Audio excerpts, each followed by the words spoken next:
Hello everyone and welcome back to TowerGate. It is TowerGate day number 788. 788, Tuesday, May 21st, 2019. Thank you so much for tuning in. Let's see. Boy, oh boy, have we got a couple biggies for you today. Well, it looks like the Comey versus Brennan, and you can add versus McCabe versus Baker versus on and on to that equation. But right now, let's just focus on the most important thing because it's so glaringly obvious. And in fact, there are actual statements, witness testimony, under oath, and documents that clearly show that there's a major problem here between Comey and Brennan. And it's not over a little thing. It is over the dossier and how it was used. This is a biggie. So we have Comey versus Brennan. We have Comey, who is authored in an email where he says, quote, Brennan is insisting the Crown material, which was the word the small group used to describe the so-called Steele dossier material. Brennan is insisting, Brennan is insisting the Crown material be included in the intelligence assessment. Say that again. This is Comey in an email saying Brennan is insisting the Crown material be included in the intel assessment.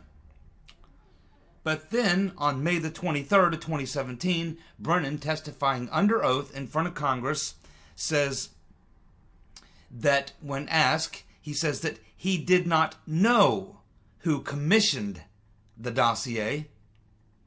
He also said the CIA did not rely on the dossier as part of any court filing or applications. He also said the dossier was not part of the corpus of intelligence that the CIA had, and that it was not used as a basis for the ICA. That would be the Intelligence Community Assessment, which is what Comey was referring to.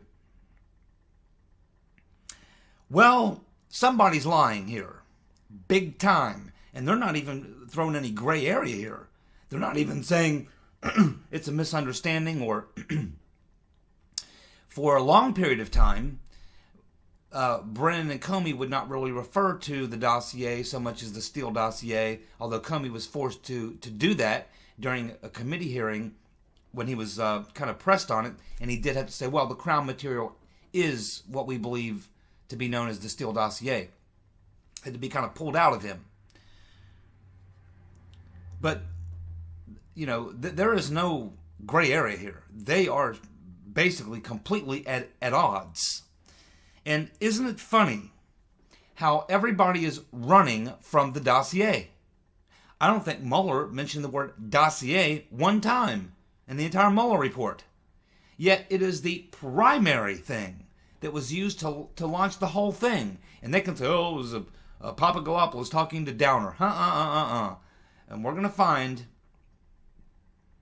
that the corroborating evidence to that, besides the Isikoff thing, what Brennan is referring to as the corpus of intelligence, or what Comey is referring to as the mosaic, appears to have been another form of the dossier, this one being the Cody Shearer dossier, probably given to them by Blumenthal. And apparently he's now in the mix.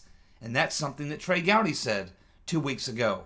That somehow, he didn't say specifically, but he was certainly alluding to the fact that there is some sort of documentation that shows that Blumenthal must have had some contact with somebody. Now, we know he had contact with Jonathan Weiner in the State Department, but Gowdy makes it sound like the FBI used Blumenthal. So I imagine that this will all come out.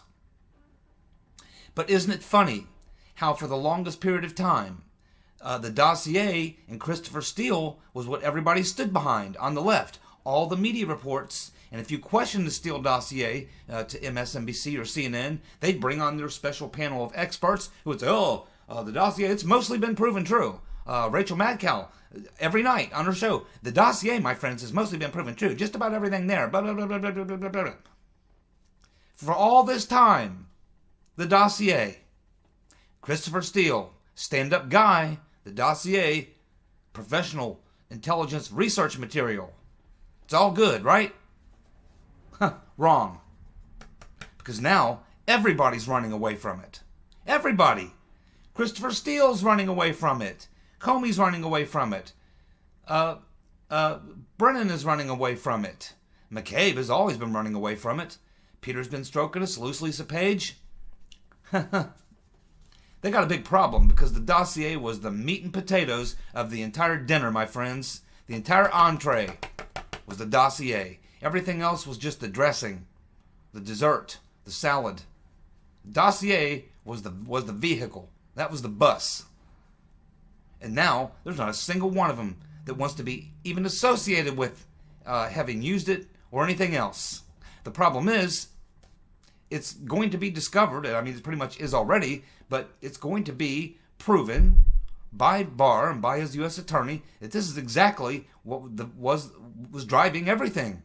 Christopher Steele, supposedly, his so-called dossier and all the information coming from around it and in it is what was driving everything. National security letters, FISA warrants, the whole 9 yards. They can keep talking about Papadopoulos and Downer, but that's going to get blown up too.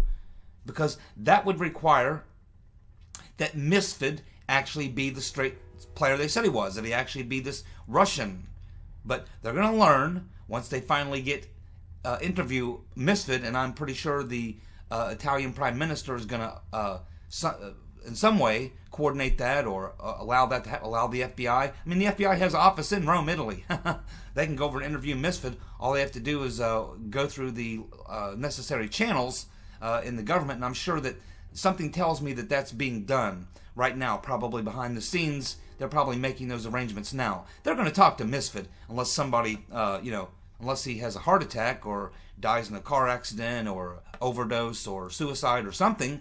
If Misfit is still breathing here for the next couple of weeks, I assume that they are certainly going to interview him. And once Misfit says, hey, I was working for the FBI or whatever, or yeah, I told Papadopoulos that I was working for the FBI or CIA or British intelligence or some private intelligence firm.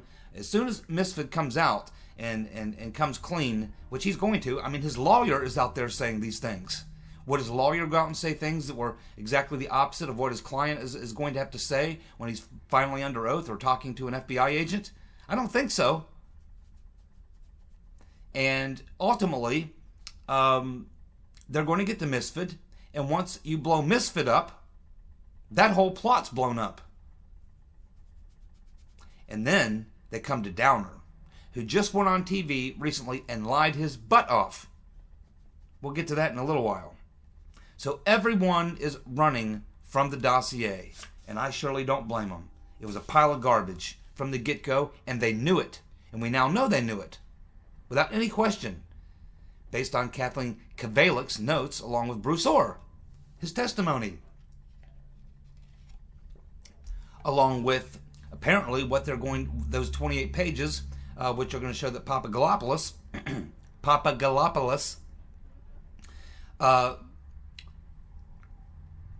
apparently there was information there that exonerated him.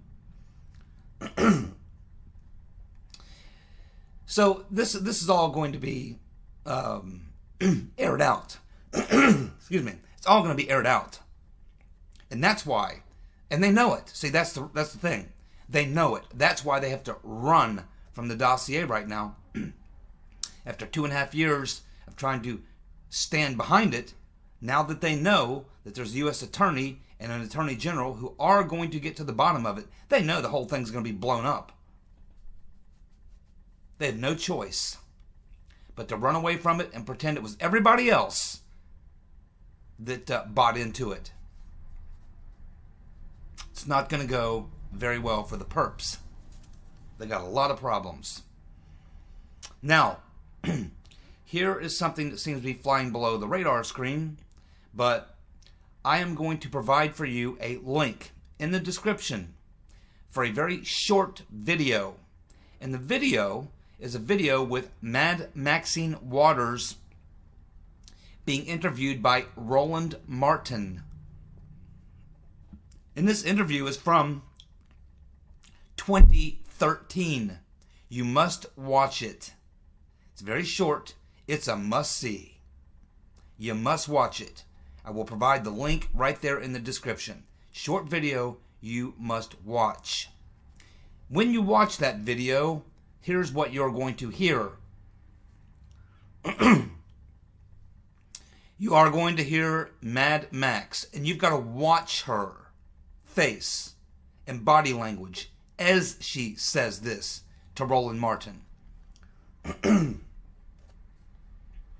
Mad Max says, quote, "The president," she's talking about Obama, "the president has put in place an organization that contains a kind of database that no one has ever seen before in life that's going to be very, very powerful, and whoever in that database will have information about everything on every individual in ways that it's never been done before."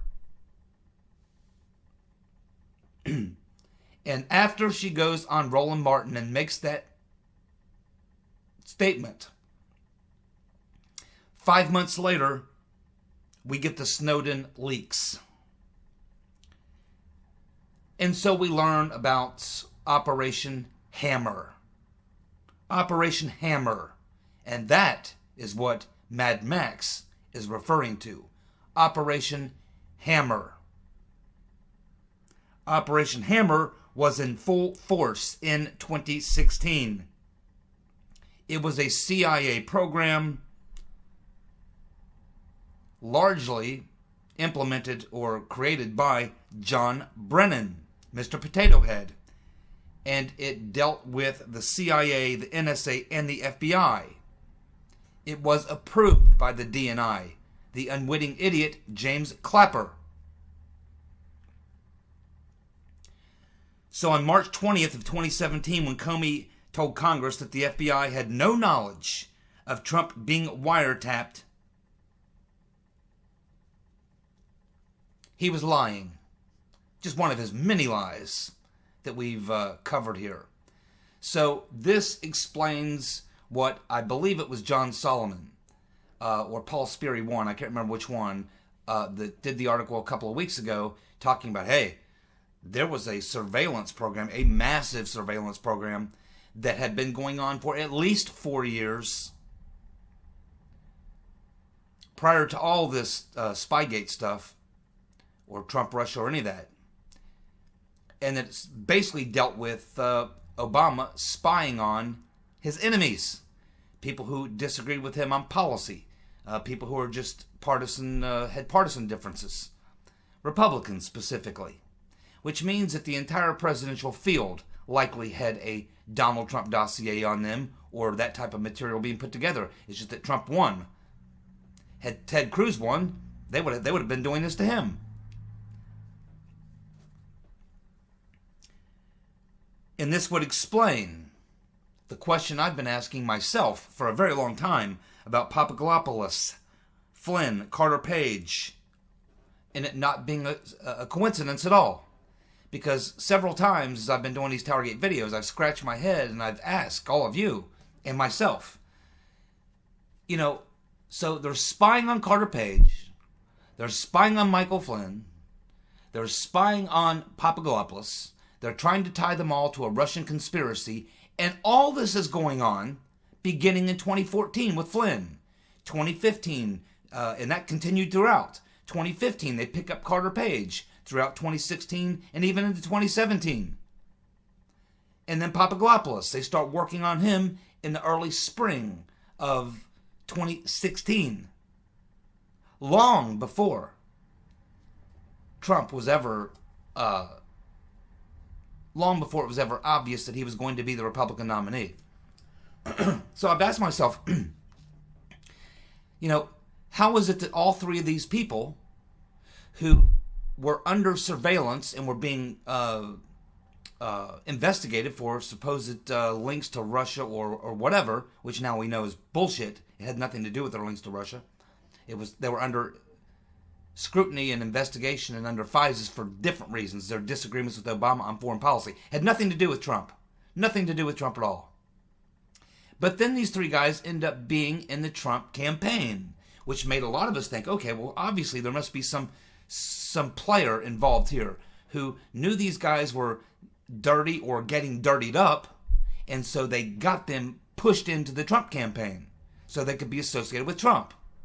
And, you know, you're sitting there, I've been sitting there thinking, okay, well, who was it? Was it Clovis? Was it Corey Lewandowski? Was it Sessions? Well, I mean, who was it that could have made that move? But now that we learn about this, it's much clearer to me what happened here.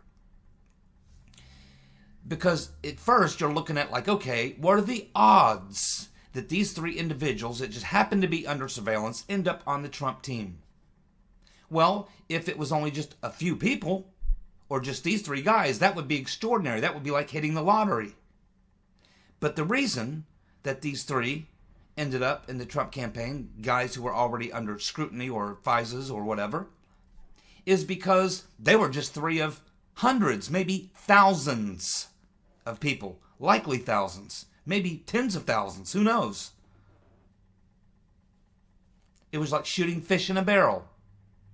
Probably anyone who is associated with a conservative think tank, Republican politics, or anyone like that, probably already had a dossier on them, was already under these investigations. Obama kept an enemies file, just like the Clintons did. The Clintons left the White House with a file, not just their enemies. They had dossiers put together on their friends as well. Hell, Hillary had a dossier made up on Slick Willie when he was making the decision when he was the Arkansas governor to run for president. Hillary wanted to know what his opponents would get on him, and so she commissioned a dossier on him. And then when they were in Washington, they put together dossiers on everybody, friends and enemies alike.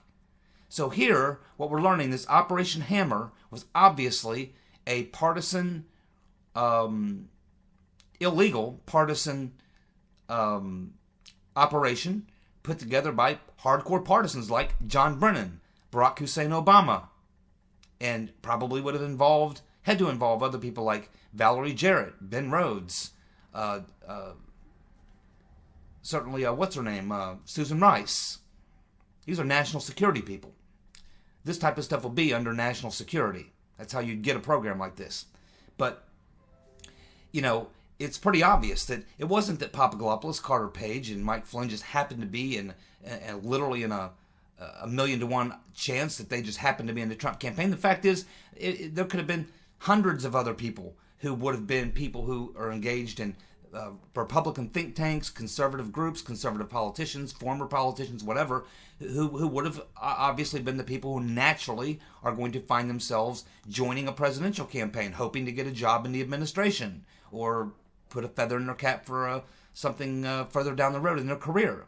So obviously Obama was keeping files on probably all these Republicans, conservatives, think tankers, people who opposed his policies on Israel, in the Middle East, in Europe, and various other places. So this is likely what it appears to happen now, is that Page, Flynn, and Papadopoulos were just three of probably thousands and thousands of people like them who were opposed to Obama policies, who ended up in this massive database that Maxine Waters is referring to.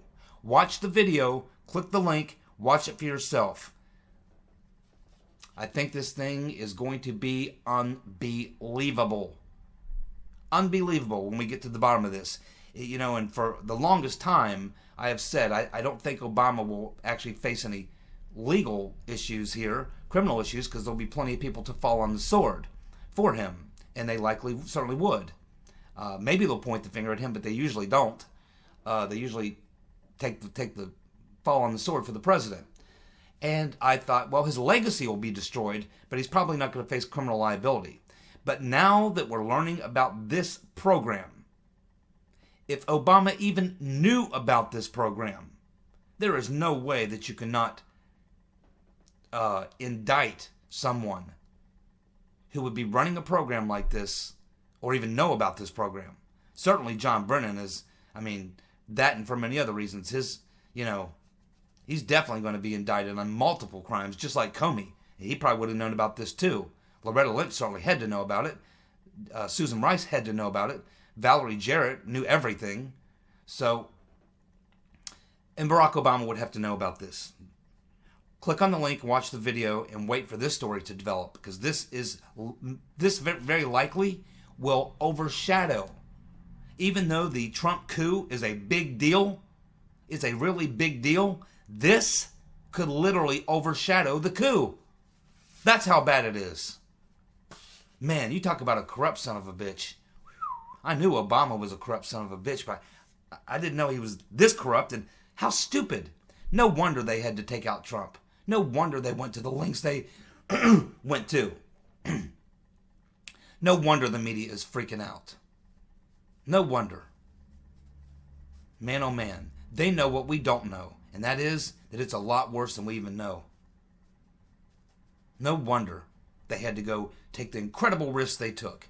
Getting those FISAs based on complete garbage. They had to run frame-ups, setups, entrapment schemes to get FISAs.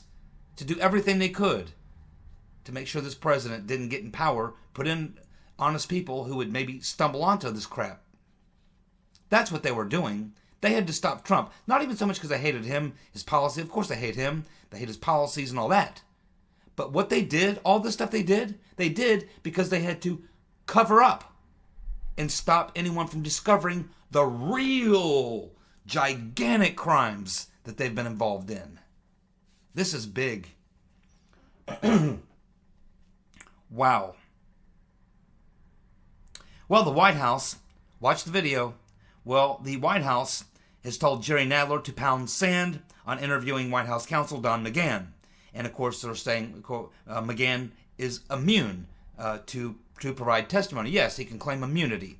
And there's another thing, which has already been a court decision before, which is you cannot harass the President of the United States. You cannot say, well, we want to interview everybody he knows, look at all his taxes, look at all his business, look at all his papers, blah, blah, blah, blah, blah, go through everything, and just to see if we can find something. No. You cannot obstruct the President of the United States from conducting official business, and this is exactly why the founders put this into the Constitution, and why it's been written into law, and why it's been determined by judges all the way up to the Supreme Court, that you simply cannot run a search and destroy mission on the president. He has to be able to run the country.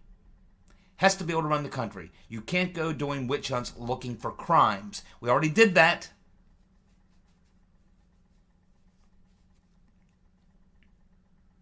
Now, if Jerry Nadler really wants to get to the truth and he wants to know everything, and he's mad because he thinks AG Barr, the 2% of material that they didn't make available to the Congress, if they think that is so bad and all this stuff, then why don't they just demand that Mueller come in and testify? I mean, right now Mueller's in negotiation with them, and apparently he's playing games with them. He's not committing to any date.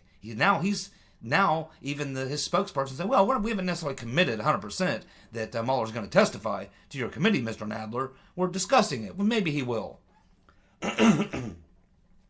Mueller's having second thoughts because he knows that there's 3 or 4 Republicans on that committee. They're going to ask him some real questions about the work product that he submitted called the Mueller Report, which is total bullshit. And there's some criminal liability there. He has to be very, very careful. And he can't claim, well, it's an ongoing investigation, I can't comment. No. It's a closed investigation. Your investigation, Mr. Mueller. And A.G. Barr, when he was asked, do you mind, do you have a problem with him testifying? You could just see he got this almost like shit-eating grin on his face for a second. Then he got control of himself and went back to straight face and told Bill Hemmer, he said, oh, I have no problem with Uncle Bob, Mueller testifying. Of course he does. Barr wants Mueller in front of that committee hearing so bad he can taste it. So do all these Republicans. That's why they're not pushing the issue. They're not pushing the issue. They're like, yeah, we'd sign on to Mueller. Yeah, we think Mueller needs to come and testify. Yeah, Mueller should come and testify. But they're not really, overplaying it, overhyping it. They're kind of laying low and letting Nadler fight it out. But they all desperately want to crack at Mueller. They want him in that hearing. So does Barr. Oh, you could better believe Barr wants me, because Barr knows, and Barr's probably got a few questions that he's going to give Meadows or Ratcliffe or one of these guys, or else he's somehow these guys are going to get together and they're going to figure out exactly what questions that they're going to be asking Mueller. And man, I'll tell you what, you would not want to be Bob Mueller trying to defend that crap he put out called the Mueller report. It's total bullshit, and there's some possible criminality involved in it. So, yes, it's funny that Nadler is not pressing Mueller. I mean, if he wants to get to the bottom of it all, there's the guy that did the entire damn investigation for 2.5 years. Everything you want to know. You want to look at Trump's taxes? Mueller had tax people, 15, 20 lawyers to specialize in that. Have been through his taxes, have been through all his business, have been through everything. They turned over every single rock. They could bring Mueller in and he could tell them all about it. It's a closed investigation now. It's wide open. He can answer questions. But Nadler ain't pressing Uncle Bob the Executioner, is he? I wonder why not.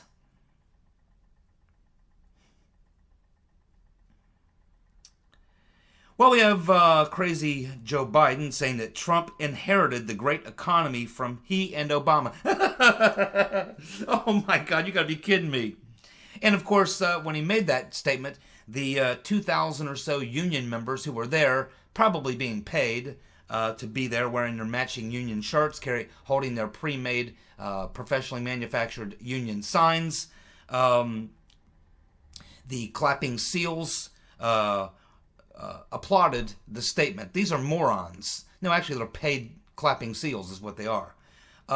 There have been many, many statistics, and of course just common sense, that prove that Biden's claim is not true. It's bullshit. And if Biden tries to roll that line on Trump, which he won't because he's not going to be around in 16 months, and he's not going to be the nominee in my opinion, but if he tries to play that card, or if this is the card that the Democrats try to play against Trump, they're going to lose, and they're going to lose bad. Number one, the American people will not buy it. We lived through the 8 years of Obama. We remember it quite well. And we've seen the 2 years of Trump. We can see a massive difference, and we know why. It's because of the policies that he's implemented. This is obvious to anyone with a half a brain. And of course, there's plenty of facts and statistics and everything else to bear this out, and there's reasons for it as well. And that's an argument that the Democrats will lose. And this shows how bad it is for Biden. That shows how bad it is for crazy Joe, that he has to try to roll out a lame, totally unbelievable statement like that. He's not going to be around, though, in 16 months, so it's not going to matter.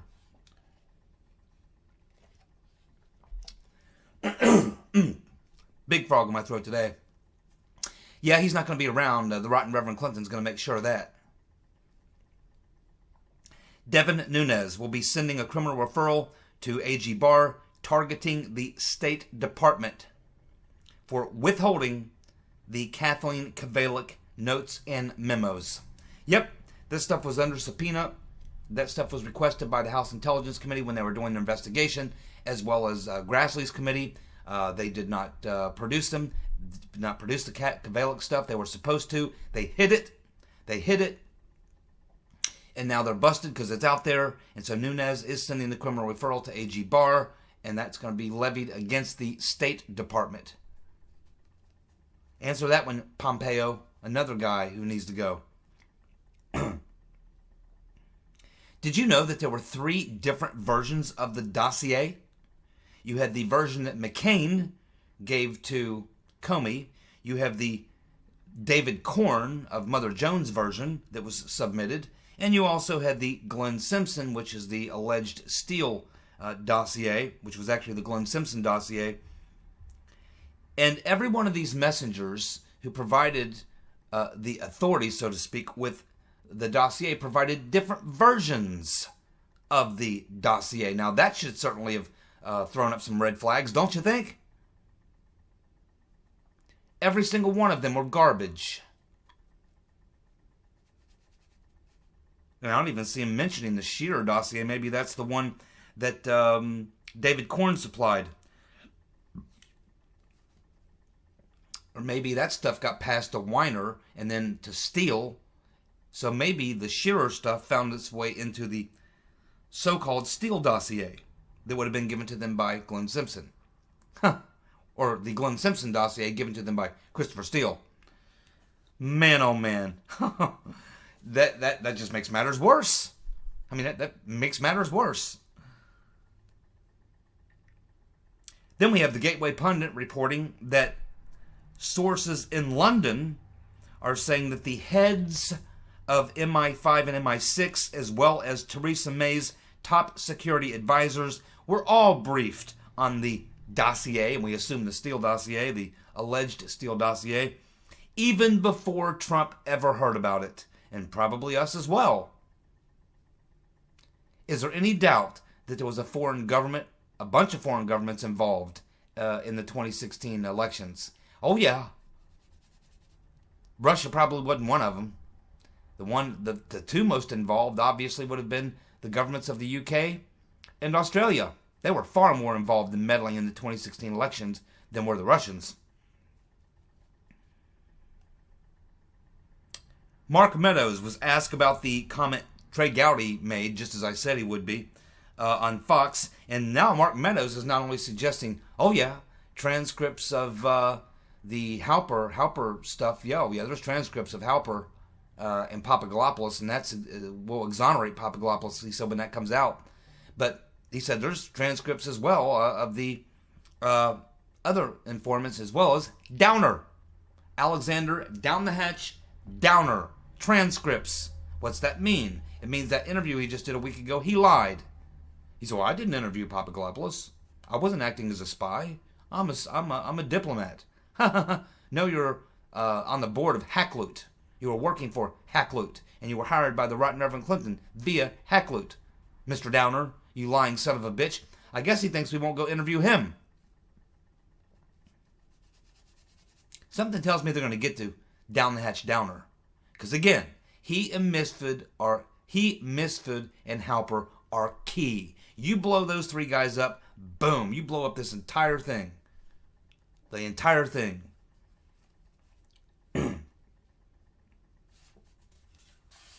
Here's a good question. Why did the U.S. government charge Julian Assange in a case they know they will likely lose? The Pentagon Papers set the precedent for what a publisher can do. And that includes they can coach. The publisher can help coach the source, the person who's getting them the material, on how methods they can use to get it. You are allowed to do that. That's been upheld. So what is the plan? Well, some people say, the plan is that they're going to wait till they get Assange extradited back to the U.S. and then they're going to hit him with all kinds of other charges. No.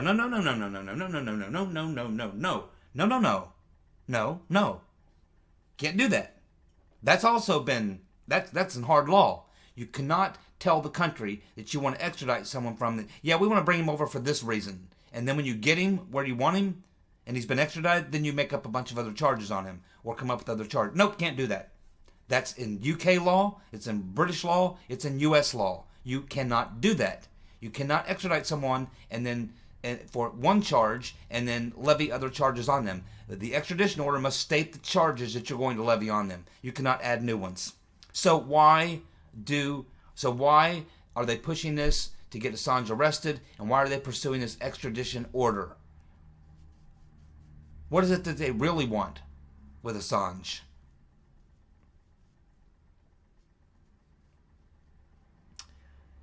The complete footage now of Bernie Sanders and Jane Sanders' honeymoon in the USSR is now making a comeback. I've seen many of the clips over the years. They've been out there for many years. But apparently someone has now taken the entire, apparently about 2 hours worth of footage. I've seen clips here and clips there. But now there's about a 2-hour complete montage that's now floating around out there.